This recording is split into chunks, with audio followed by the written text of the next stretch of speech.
Welcome to the podcast, Amazing Tales from Off and On Connecticut's Beaten Path, and I'm your host, Mike Allen. Today we're going to focus on Wethersfield. It was the first town in Connecticut to actually be settled by the English, but it wasn't necessarily the first town to have a population base of sorts. We're going to sort that out in just a moment. Our guest today is Martha Smart.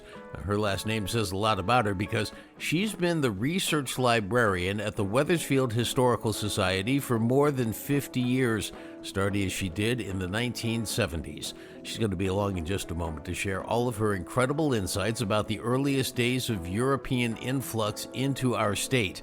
She's a fascinating woman with a lot of stories to tell. This week's trivia question: it flies, it drives, and it all started here in Connecticut. What invention are we talking about? Well, stick around after the main program for the answer, because then you're going to know the topic for next week's show.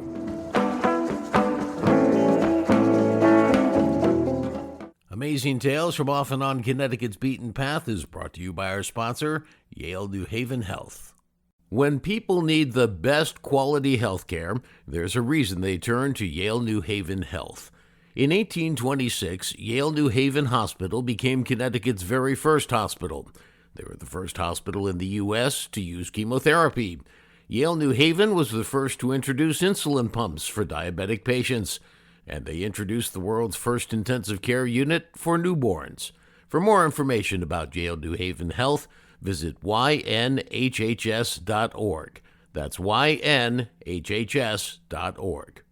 The town of Wethersfield, arguably, is the oldest town in Connecticut, now at least in terms of European settlement, with heavy emphasis on that word settlement.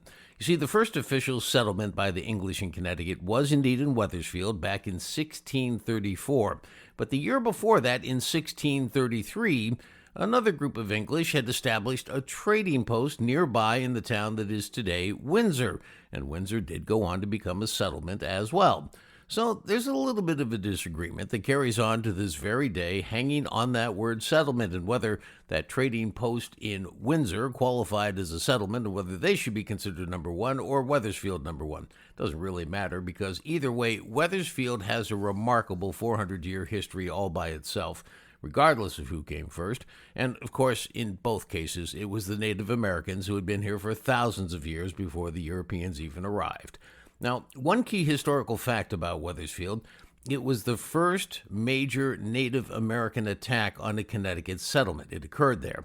The Pequot Nation attacked the town in April of 1637. It was pretty brutal, but the Pequots had been wrongly attacked by white settlers before that, so this was a revenge attack. And this came just 3 years after Wethersfield had been settled. Well, that attack led to a horrible revenge attack against the Pequots in present-day Mystic 1 month later in May of 1637, and an all-out slaughter occurred there. And another key historical fact about Wethersfield is that it's where a very important meeting occurred between General George Washington and French Commander Rochambeau. They met there to discuss how best to oust the British during the Revolutionary War. And you're going to hear a lot more tales about the town's history as we progress. Now, the area boasted fertile cropland. It was right on the banks of the Connecticut River, and you could just about grow anything there. It was inhabited by what were known as the River Indians, the Wangonk Indians. Well, then came the white settlers from the Massachusetts Bay Colony, and John Oldham led those settlers into what is today Wethersfield. He was a rough-and-tumble sort of settler. He was well-versed in how to live off the land. He knew how to scout for new land, and he knew how to survive in the wild. He was so rough and tumble that one time, there's a great story about him, he pulled a knife on none other than Miles Standish in the Plymouth colony in Massachusetts after Standish asked him to take a turn as a guard for the colony sites. Well, after that, Oldham left Plymouth colony, and he moved over to the other colony in the Bay State, the Massachusetts Bay Colony. Now, from there, Oldham went south a couple of times, making investigatory sojourns, you might say, south into Connecticut. And at the time, the Dutch were the only ones who had a foothold in the middle of Connecticut, other than, of course, the Native Americans. They had established a trading post on the Connecticut River near where Hartford is today.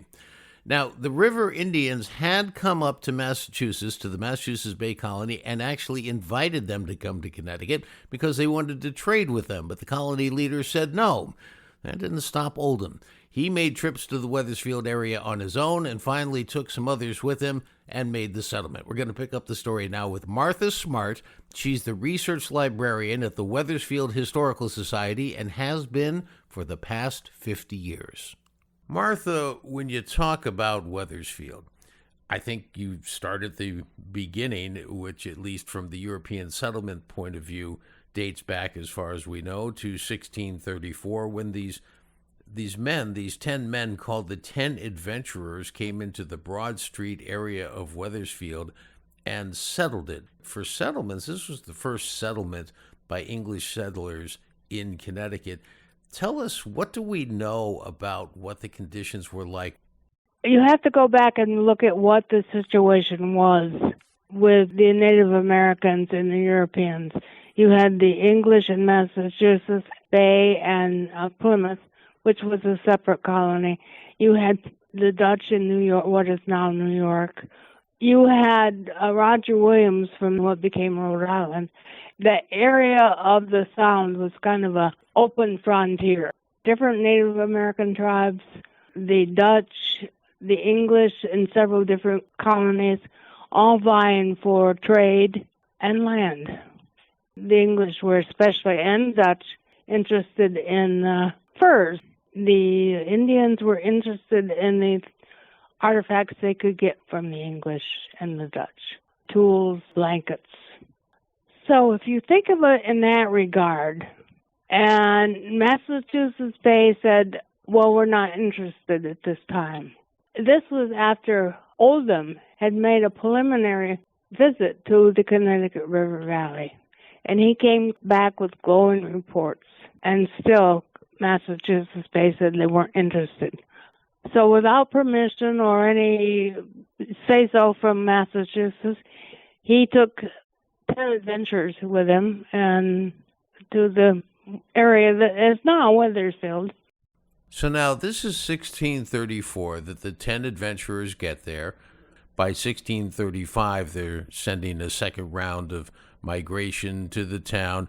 And then in 1637, this is when the Pequots attack Wethersfield. What do we know about that?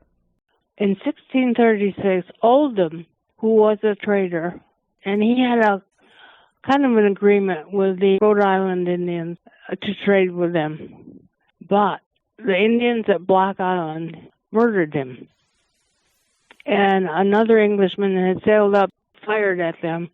When they boarded the ship, they found Oldham's body, which was still warm.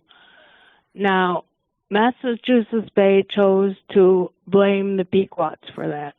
And the Pequots really had nothing to do with it. They said, well, you get us the killers. And they said, well, we don't have the killers. And Massachusetts sent troops down to the Sound. They burned villages, they burned their crops, they stole things. Well, the Pequots are out for revenge. And Wethersfield was the nearest English settlement. So one night they came up the river and attacked and killed 9 people, I guess. That's the most we can determine anyway. And carried off 2 girls. And they were redeemed by the Dutch. Now let's move on in Wethersfield's development. Well, one of the things I heard was that Wethersfield's great crop, for which it's known, the red onion, that for many, many years, this was considered a delicacy or an important trading item in the West Indies. And in return for that, Wethersfield would get rum. We were not only shipping the red onion to the West Indies, we were shipping grain, we were shipping potatoes, we were shipping salted beef, salted pork, salted fish. And in return, we were bringing back sugar, molasses. It was very important because you made rum from it, and they also used it as a sweetener. Anyway, they were bringing back these items plus salt. We were getting salt from the West Indies. And we were shipping a lot of horses to the West Indies, as well as cattle. Horses were, again, used in the processing of sugar. The thing with the West Indies is they didn't raise food. They raised sugar, which was a very important money crop. Now, in Wethersfield, in the 1600s, I'd say probably the 1640s, 1650s, the whole issue with witches, which became an issue in Connecticut long before Salem, Massachusetts. I understand there was some sort of fever or drought, or maybe a combination of the two, that caused people to suspect that witchcraft was being practiced in town. Do I have that right? Yeah, they had some bad years for crops. And then they had what was called an epidemical sickness that came through. Boston had it. It sounded a lot when they described the symptoms like the Spanish flu. It killed off a lot of people. In 1 year, the town of Windsor, which we have the best figures for, 50 people died in the course of 1 year. Normally, about 5 people died. So when you're talking about maybe 90 families in a place and 50 people dying, that's a lot. Not only that, but it killed off Leonard Chester, who was the leader here. It killed off the minister, and it killed off Thomas Hooker, who was the leader of the colony, all about the same time from that sickness. Bad things were happening. God had let Satan loose because he was punishing his people. And the human agent of the devil is a witch. And the first witch was Alice Young up in Windsor, hanged for a witch. Mary Johnson here in Wethersfield was the second one. And then that was followed fairly soon by the Carringtons, a husband and wife, who were hanged for witchcraft. They hanged them here. They did not burn them like they did in Europe, because that smacked too much of the Inquisition. What can you tell me about the great story from 1758 when somebody planted a tree that would come to be known as the Great Elm? That was the Smith property. One of the Smiths, as a young man, had dug up or pulled up a sapling, or a very small sapling, it must have been, and used it to drive the cows home. And then his mother or somebody planted it in the front yard. And that became the Great Elm. Now, I understand that it grew to be almost 100 feet tall, had a circumference of 30 feet, and I guess you call it a leaf spread of 150 feet. It was described at one point as the tallest elm in America. That's amazing. Yes, it was a massive tree. When you look at pictures of it, it dwarfs the houses around it. And, of course, it succumbed to the Dutch elm disease. Let's talk for just a second about this. I'll call it a friendly rivalry between Wethersfield and Windsor, although I know some people take this actually very seriously and wouldn't necessarily call it a friendly rivalry. But Windsor, I guess maybe 10 months before the 10 adventurers settled Wethersfield, set up a trading post, which then, continued, and finally the town did settle. How do you come down on this? Well, if you want to know the truth, I think it's a stupid argument. It's neither here nor there. By 1636, the towns of Windsor, Wethersfield, and Hartford had been settled. And why argue over, something like that? I will tell you the backstory of that trading post at Windsor. Plymouth colony decided they were coming over here and going up the river and establishing a trading post because they needed money. And they thought, well, the fur trade, they'll get it that way. Well, guess what? Before they got here, the Dutch had established a trading post at Hartford, and there was a bit of a problem. Well, they got upriver, they established their trading post. Remember, this was Plymouth colony. Well, a bunch of people from Dorchester in Massachusetts Bay colony came over later and decided they were going to settle there. And the Plymouth people complained bitterly to Massachusetts Bay. This is our land. What are these people doing here? So that's the background of Windsor's settlement. And the truth is, a lot of people They had a terrible, terrible time up there when they first settled the Windsor. A lot of people died and a lot of people left.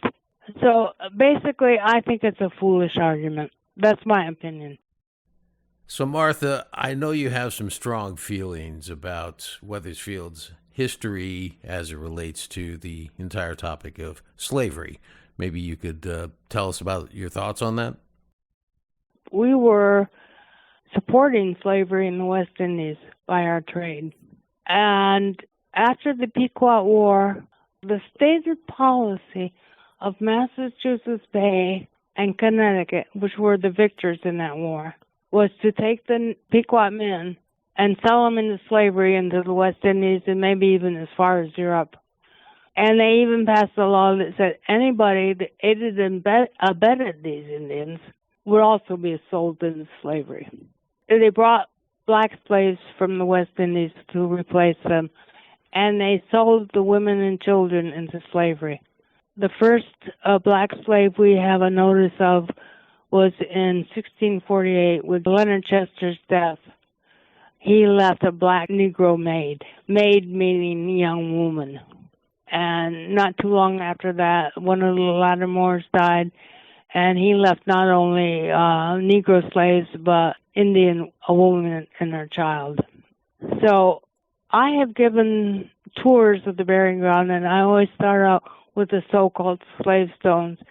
And I've had people who grew up in Wethersfield say, I didn't know we had slavery. And we had kind of amnesia about that slavery in the colonial revival period from 1876 up until the present day, really.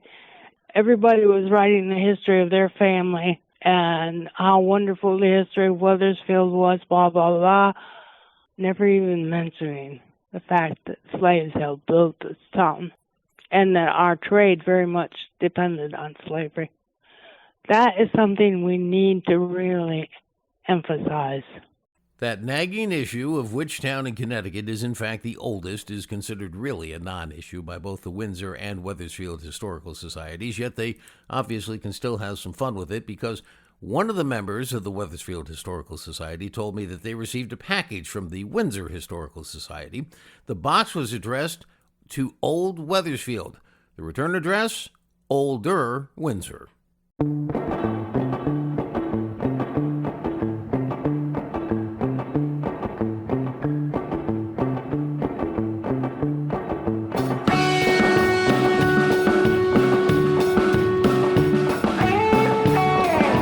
That wraps up this episode of Amazing Tales from Off and On Connecticut's Beaten Path. Wethersfield is not only known for its history with red onions, it was also for about 60 years the leading supplier of crop seeds for farmers and gardeners throughout the United States. I want to thank our guest for today's program, Martha Smart, longtime research librarian for the Wethersfield Historical Society. The answer to this week's trivia question, the question was, it flies, it drives, and it all started in Connecticut. What invention are we talking about?